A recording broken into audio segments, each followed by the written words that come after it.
Welcome to AI Paper Slop, where we summarize AI and tech papers. Today's deep dive into the source material focuses on the preprint. The loss does not see the basis, but Adam does, by Devinder Singh. Yes, and this is a really fundamental paper. Here is your 60-second summary for today. For all of you training factored models, whether that is matrix sensing or attention heads and transformers, your loss function has a hidden gauge symmetry. It actually does not care how you rotate the internal latent basis. Right, it's invariant. Exactly. Yeah. Gradient descent respects this symmetry, which gives it an implicit bias toward finding low-rank, highly generalizable solutions. Adam, however, applies coordinate-wise nonlinearities that instantly break this symmetry at the very first step. Because of this, Adam abandons the low-rank bias and settles on higher-rank, worse-performing interpolants. So, to set the stakes for you right at the top, if you have ever wondered why your model fits the training data perfectly with Adam, but generalizes poorly on unseen data compared to stochastic gradient descent, the answer is not just a matter of tuning your learning rate. It is literally a matter of geometry. It really is. I mean, we are dealing with a fundamental disconnect in how these algorithms perceive the mathematical space they are moving through. Yeah. It is a paper that forces anyone working in machine learning to look under the hood of the default tools we use every single day and, question if they are actually the right tool for the architecture. I want to break this down from the absolute foundation because to understand why Adam behaves so erratically compared to gradient descent on the exact same loss landscape, we have to establish what this gauge symmetry actually is. Yeah, let's do that. What is the loss function actually seeing? So let us build a mental model of the math here. Imagine you are optimizing a factored objective. Mathematically, we can write this as a function of u times v transposed. All right. You have two internal matrices, u and v. In a neural network, you can think of these as just two weight matrices that multiply together to produce an output. Makes sense so far. Right. Now, imagine taking those internal factors, u and v, and rotating them mathematically by applying an orthogonal matrix. Let's call it Q. Sure, let's call it Q. So your new factors become u times q and v times q. If you were to look at those individual weight matrices in your code, the numbers would be completely different. Just totally scrambled. Completely scrambled by the rotation. But when the network actually runs its forward pass, it multiplies them together. You get the UQ matrix multiplied by the transposed VQ matrix. Right. Because Q is orthogonal, the Q and the transposed Q cancel each other out perfectly in the middle. The final product remains completely untouched. So the output of that layer is literally identical? Exactly identical. And the loss function at the very end of the network looks at that output and says, well, I see zero difference. Yep. Yeah. It is entirely invariant to this internal rotation. That is the core of gauge symmetry right there. Yeah. The loss function literally cannot see the difference between the original matrices and the rotated matrices. It only cares about their final product. I like to think about this using a sort of physical analogy. So imagine holding a complex 3D object in space in front of you. Right. Like an intricately carved wooden block. Okay, I like that. The object itself is identical no matter how you spin it in your hands. Its fundamental mass and shape just don't change. Right. Gradient descent looks at the object as a whole. It totally respects that rotation. Yeah. But Adam... Oh boy, Adam. Yeah, Adam is like a sensor array that only reads the X, Y, and Z axes strictly independently. Yes. If you rotate the wooden block, Adam's independent sensors for the x-axis and the y-axis register wildly different readings. Exactly. It thinks it's looking at an entirely different object, and it alters its optimization strategy based on that arbitrary rotation. That physical analogy translates perfectly to the math. Based on this exact behavior, the paper draws a hard line. It divides our standard optimizers into two strict binary classes. Okay, what are the classes? First, you have the gauge-equivariant optimizers. These are algorithms like gradient descent, momentum, muon, shampoo, and a theoretical variation we will discuss later called scalar Adam. Got it. Because they update the weights in a way that respects this overall matrix geometry, they stay on what we call the low-rank manifold. Meaning they keep the complexity down. Exactly. They preserve the implicit bias that helps neural networks generalize so well. Okay, so if gradient descent and muon are playing by the rules of geometry, what on earth is Adam doing? Why does its mechanism suddenly break that rule? Well, that brings us to the second class. The coordinate-wise optimizers. Yes, the coordinate-wise optimizers. This includes Adam, RMSProp, Lion, and Adafactor. The usual suspects. The defining trait of these optimizers is that they apply fixed, entry-wise nonlinearities right at the zero optimizer state. Wait, explain that. How does Adam actually work under the hood there? So think about it. Adam calculates a moving average of the squared gradients to scale the learning rate, right? And it does this for every single parameter individually. Every single one. Every coordinate gets its own denominator. Right. So if you rotate your matrices with that Q matrix we talked about, you mix the gradients across different coordinates. I see. Because Adam then squares and scales each mixed coordinate totally independently, it basically stretches the matrix unevenly. It inherently shatters the rotation. Wow. It is reading your rotated 3D object and just structurally warping it. Okay, so we know Adam theoretically breaks this symmetry just by the nature of how it calculates variance. Yeah. But let's bring this into the real world. Sure. Because, how fast does this warping actually happen? And maybe more importantly for you listening, does it actually matter in modern architectures? Oh, it matters. Because we all know that a theoretical quirk in a paper is one thing, but a practical defect that ruins a training run is another entirely. It matters immensely, and the speed at which it happens is just jarring. The paper details what it calls the exact first-step defect. First-step defect. Yes. Because Adam's denominator is calculated per coordinate, the very first step it takes mathematically diverges from the gauge-aligned product. It doesn't slowly drift over 1,000 epochs. No, not at all. It deviates at step one. Step one. I mean, that is incredibly immediate. And the author proves this using an experiment they call the attention twins protocol, right? Yes, which brings this straight into the realm of large language models. Which is what everyone cares about right now. Exactly. This is where the theoretical math hits the reality of modern deep learning. Inside a transformer architecture, your attention heads have this exact same gauge symmetry. Because the queries and keys interact as a product. Precisely. They interact as the transposed query weights times the key weights. So the author trained two identical copies of a small transformer. Both copies compute the exact same mathematical function at initialization. But their internal bases are written differently in the code. Right. They are gauge-rotated versions of each other. So they are functional twins, just wearing different mathematical clothes, basically. That's a great way to put it. So they let both twins train on the exact same data. For gradient descent and the gauge-equivariant optimizers, the twins stay identical down to floating point precision throughout the entire training process. They just follow the exact same path. Perfectly. But for standard Adam, they structurally split at step one. And by the end of training, their gauge invariant instructions are a massive 56% apart in relative Frobenius distance. Okay, let's pause on the phrase relative Frobenius distance for a second. Sure, yeah. For anyone who hasn't opened a linear algebra textbook recently, Frobenius distance is basically a way to measure how fundamentally different the actual numbers in two matrices are, element by element, right? That is exactly what it is. So 56% difference means these twins aren't just slightly misaligned due to rounding errors? No, they have become structurally completely different objects. That is wild. The matrices are functionally solving the same problem, but their internal representations are wildly divergent. Absolutely wildly divergent. But I have to push back here, or at least play devil's advocate for the listener. Go for it. If both of these Adam-trained twins get to the exact same validation loss, and they compute a functionally similar output for the user, why do we actually care if their internal weights drift 56% apart? It's a fair question. I mean, if the loss curve is happy, why aren't we? You have to care because of what happens after training in modern machine learning.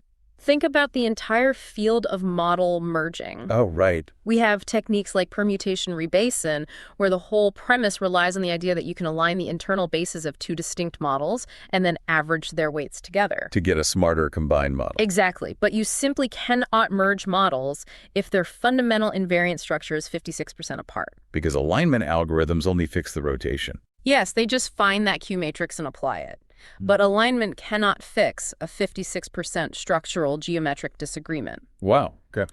By using Adam, you essentially remove the fundamental agreement that any alignment-based merging technique requires. You are basically baking an incompatibility into your models from the very first forward pass. Oh, wow. So you're silently destroying the potential for model merging before the training run has even really started. You really are.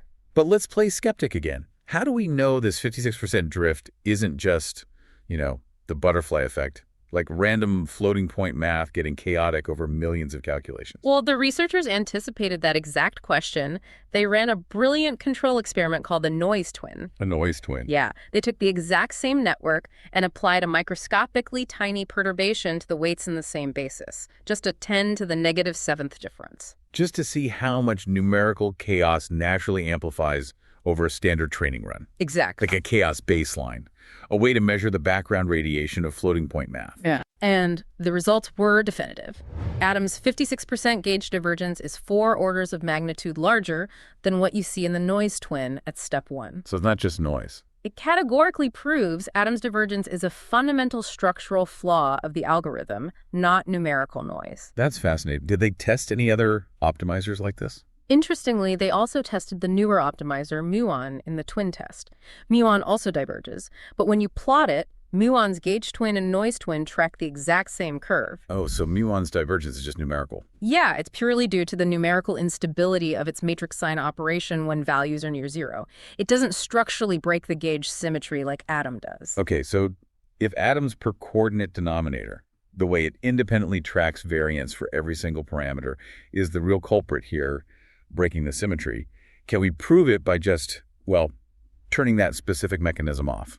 That is the core focus of Section 3 in the paper. The author actually builds an experimental dial into the optimizer, which they call Adam. Adam Peep. I love a good dial in an experiment. It lets you isolate the exact variable. It's very elegant. So how does the math of this p-dial actually work? So when you set p to 1, you have standard coordinate-wise Adam.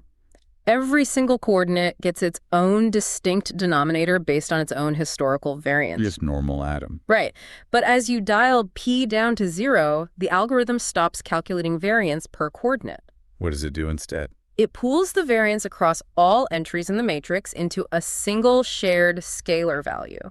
We call this scalar Adam. Because it applies one single shared scalar to the entire matrix, it scales the whole object uniformly. It restores gauge equivariance. It's like adjusting a microphone in a recording studio. How so? When p is 1, the mic is highly directional, hyperspecific to just one axis, completely ignoring the overall acoustics of the room. But when you dial p down to 0, it becomes a beautiful omnidirectional mic. Oh, yeah, I like that. Yeah, it captures the whole room evenly, respecting the total space and the geometry of the sound. I will definitely be using that analogy in my next lecture. And the empirical results of turning that dial are just striking. As you turn p from 1 down to 0, the recovery error of the model and the effective rank of the solution improve monotonically. Monotonically, so it's a smooth transition. Exactly. There are no sudden jumps. It is a perfectly smooth curve proving causality. At p equals 1, which is standard Adam, the recovery error on their matrix completion task is 0.570. And what's the rank? And the effective rank of the learned matrix is 14.5.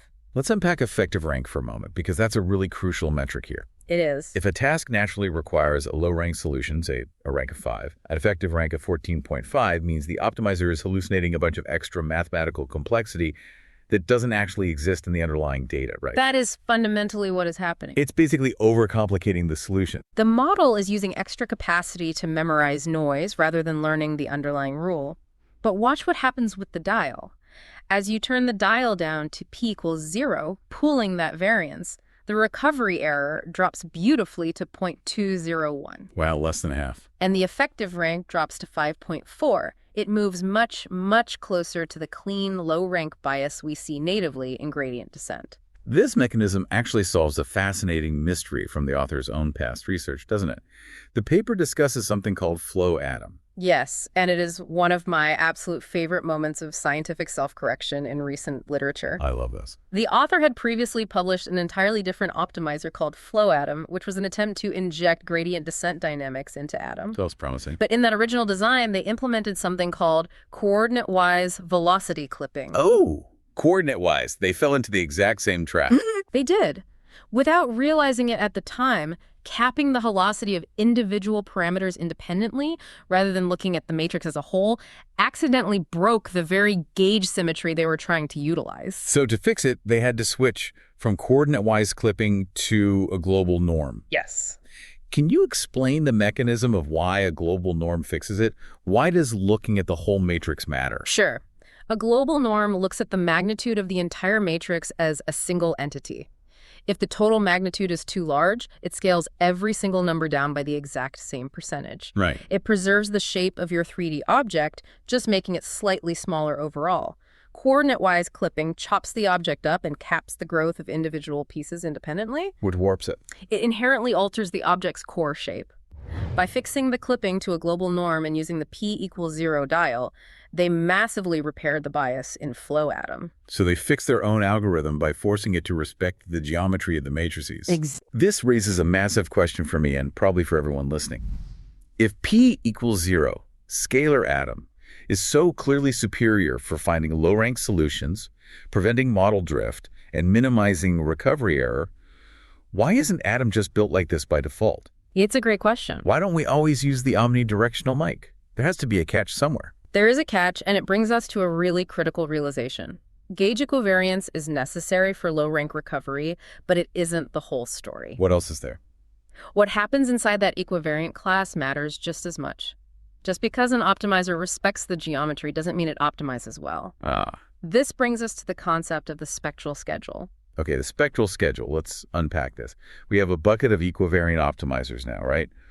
Muon, shampoo, and standard gradient descent. Correct. They all respect the 3D object. They don't break the symmetry, but they behave vastly differently from one another. Right. They respect the geometry, but they differ in how aggressively they grow the singular values of your matrices during training. To test this, the researchers created something called a spectral tail phase diagram. They planted a target matrix for the optimizers to find, but they added a heavy spectral tail to it. So what exactly is a spectral tail here?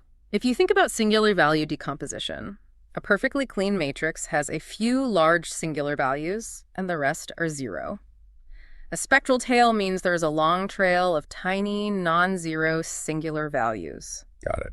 You can think of this tail as noise, or unidentifiable features in the data, which they parameterized by a variable they call tau. So tau is basically a dial for how messy and noisy the data is. A low tau is perfectly clean synthetic data, and a high tau is really messy data. Precisely. Now let's look at the optimizer Muon. Muon utilizes what is called an equal rate schedule. Its mechanism tries to push all singular values up uniformly at the same time. All of them at once. Yeah. When the target matrix is perfectly low rank, meaning tau is zero, absolutely no noise tail at all, Muon is absolutely flawless. Wow. It achieves a literal 0.000 error on the task. It is the perfect optimizer for a perfect mathematical world. Which sounds incredible. I mean, if Muon gets exactly zero error on the synthetic task, shouldn't be the ultimate winner? We should all just abandon Atom and gradient descent and use Muon, right? You would certainly think so if you only looked at clean synthetic benchmarks. But here is where the trap lies. Real-world data is never perfectly low rank.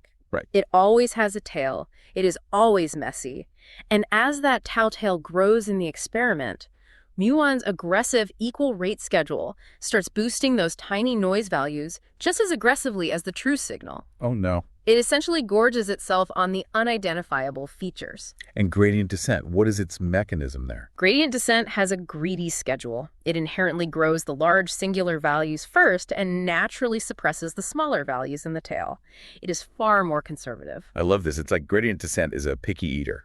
A picky eater. Yeah, it sits down at the data buffet, looks at the spread, and only eats the highly nutritious main course, the strong dominant signals. It completely ignores the dessert table full of noise. That's perfect. But Atom, and even Muon in this specific case, they gorge on the junk food. They eat the noise tail because they don't have that greedy suppression. A fantastic way to put it. And the paper actually calculates the exact crossover point where the junk food becomes too much for Muon. Oh, they calculated the exact point. Yes. At about 4% tail energy, which is tau roughly equal to 0.2, Muon loses its edge. Just 4%.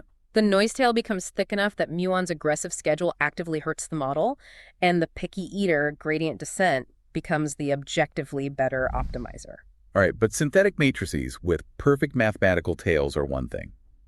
Does gradient descent's picky eating habit actually survive when the data is full of chaotic real-world noise? Good question. I want to see this tested on something tangible, not just math puzzles. Well, the researchers took it out of the synthetic lab and tested it on hyperspectral image completion tasks using two highly complex real-world datasets, Indian Pines and Pavia University. Okay, so real messy data with thick spectral tails. And what was the verdict? Did the geometry hold up? It was a total landslide.